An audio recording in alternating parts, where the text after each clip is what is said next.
Saji Cherian minister സംസാരിച്ചതിലെ ഒന്നോ രണ്ടോ വാചകങ്ങൾ ഒരു പക്ഷേ അത് ഒരു പ്രസംഗത്തിലെ ചില പ്രയോഗങ്ങളൊക്കെ സ്വാഭാവികമായിട്ടും ചിലർക്കൊരു പ്രയാസം തോന്നുന്ന തരത്തിൽ അവർ കേൾക്കുന്നതിൽ ഒക്കെ ഒരു പ്രയാസം തോന്നുന്ന തരത്തിൽ വന്നെങ്കിൽ അത് പിൻവലിക്കുന്നു എന്നല്ലാതെ അദ്ദേഹം പറയാൻ ശ്രമിച്ച അല്ലെങ്കിൽ അദ്ദേഹം പറഞ്ഞ ആ രാഷ്ട്രീയമുണ്ടല്ലോ, ആ നിലപാടുണ്ടല്ലോ, അത് കൃത്യമാണ്.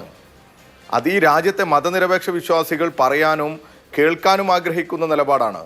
ഇവിടെ എവിടെയും ഒരു ക്രൈസ്തവ വിഭാഗത്തെ എന്നല്ല ഒരു മതവിശ്വാസികളെയും വ്രണപ്പെടുത്തരുത്, പ്രയാസപ്പെടുത്തരുത് എന്ന് തന്നെയാണ് ഞങ്ങളുടെയൊക്കെ നിലപാട്. അതിലൊരു തർക്കമില്ല. ഞങ്ങൾ ഊന്നി നിൽക്കുന്നത് ഇവിടെ മാഷ് സൂചിപ്പിച്ചതുപോലെ അല്ല. ഇവിടെ വിചാരധാരയുടെ ചില പകർപ്പ് ഞാനതിൻ്റെ ഫോട്ടോസ്റ്റാറ്റ് എടുത്ത് ഞാൻ വന്നിട്ടുണ്ട്. അതിനകത്ത് അതിൻ്റെ കുരുക്ഷേത്ര പബ്ലിക്കേഷൻസ് ആണല്ലോ മാഷ് അതിൻ്റെ മലയാളം ഒക്കെ പ്രസിദ്ധീകരിക്കുക.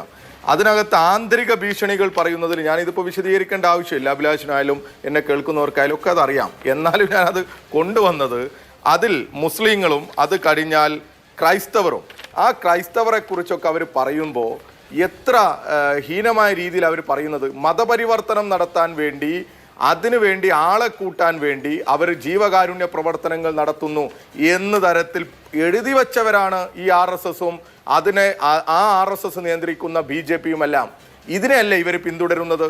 ഇങ്ങനെ പിന്തുടർന്ന് മതപരിവർത്തനം നടത്തി ഈ നാടിനകത്ത് പ്രശ്നങ്ങൾ സൃഷ്ടിക്കുന്ന ക്രൈസ്തവരെ വധിക്കണമെന്നും ഇല്ലാതാക്കണമെന്നും ശ്രമിച്ച് നടക്കുന്നതിൻ്റെ ഉദാഹരണങ്ങളാണ് ഈ രാജ്യത്തുടനീളം കാണുന്ന അക്രമ സംഭവങ്ങൾ. ആ അക്രമ സംഭവങ്ങൾ ഇന്നും തുടരുകയാണ്.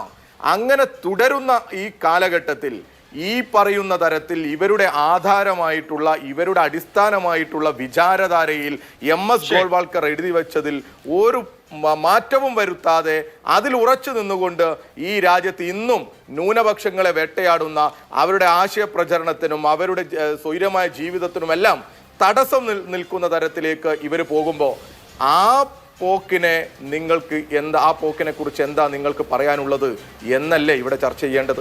അതിനെക്കുറിച്ച് ഒരു മന്ത്രി എന്നുള്ള നിലക്കായാലും ഒരു ഇടതുപക്ഷ പ്രവർത്തകൻ എന്നുള്ള നിലക്കായാലും ഒരു ചോദ്യം ചോദിച്ചാൽ എന്താ തെറ്റ്? അവിടെ എവിടെയാ ഭീഷണിപ്പെടുത്തൽ? മണിപ്പൂരിൽ നമ്മൾ കണ്ടത് ആ സ്ത്രീയെ, ആ പട്ടാളക്കാരന്റെ ഭാര്യയെ, 40-കാരിയെ പിടിച്ച് വലിച്ചു കൊണ്ടുവന്ന് വസ്ത്രം അഴിച്ചു മാറ്റി ക്രൂരമായി ബലാത്സംഗം ചെയ്യുന്ന കാഴ്ചകൾ നമ്മൾ കണ്ടതാ. പിഞ്ചോമനകളെ കൊലപ്പെടുത്തുന്ന കാഴ്ച നമ്മൾ കണ്ടതാ മണിപ്പൂരിൽ. അവിടെ ഒന്ന് എത്തി നോക്കാൻ, അവിടെ ഒന്ന് സമാധാനം സ്ഥാപിക്കാൻ, അവിടെ ഈ പറയുന്ന ഇരു വിഭാഗത്തിനിടയിലും നിന്നുകൊണ്ട് ഈ പ്രശ്നങ്ങൾ അവസാനിപ്പിക്കാൻ ഇടപെടാൻ ശേഷിയില്ലാത്തവരായി രാജ്യത്തിന്റെ ഭരണാധികാരികൾ മാറി. അത് ഈ രാജ്യം ചർച്ച ചെയ്യേണ്ടതുണ്ട്. നമ്മളൊക്കെ കണ്ടതാ ഈ വാട്സപ്പിലും ഫേസ്ബുക്കിലും ഒക്കെ ഈ വീഡിയോ ദൃശ്യങ്ങൾ പുറത്തു വരുന്നു. അന്ന് ഇന്റർനെറ്റ് ബ്ലോക്ക് ചെയ്യുന്നു, പിന്നീട് ഇത് പുറത്തു വരുന്നു. അങ്ങനെ വൈകാരികമായ എത്രയെത്ര സംഭവങ്ങൾ. അത് യാഥാർത്ഥ്യമല്ലേ, ഈ ഇന്ത്യയുടെ പച്ചയായ യാഥാർത്ഥ്യം. ആ യാഥാർത്ഥ്യത്തെ ഉൾക്കൊണ്ടുകൊണ്ട് വേണം സംസാരിക്കാൻ. ഭൂരിപക്ഷത്തെ കൂടെ നിർത്താൻ ധ്രുവീകരണത്തിന് വേണ്ടി RSS പരിശ്രമിക്കുന്നു വിവിധ ഘട്ടങ്ങളായി. ആ സാഹചര്യത്തിൽ ഞങ്ങളെ സംബന്ധിച്ചിടത്തോളം RSSനെ, BJPയെ കല്ലുകൊണ്ടെങ്കിൽ കല്ലുകൊണ്ട്, നഖം കൊണ്ടെങ്കിൽ നഖം കൊണ്ട്, പല്ലുകൊണ്ടെങ്കിൽ പല്ലുകൊണ്ട് ഞങ്ങൾ എതിർക്കും. ഞങ്ങൾ എതിർത്ത് സംസാരിച്ചു കൊണ്ടേയിരിക്കും. ഞങ്ങൾക്ക് കോൺഗ്രസിനെ പോലെ അതിനകത്ത് മറ്റൊരു ചാഞ്ചാട്ടവുമില്ല.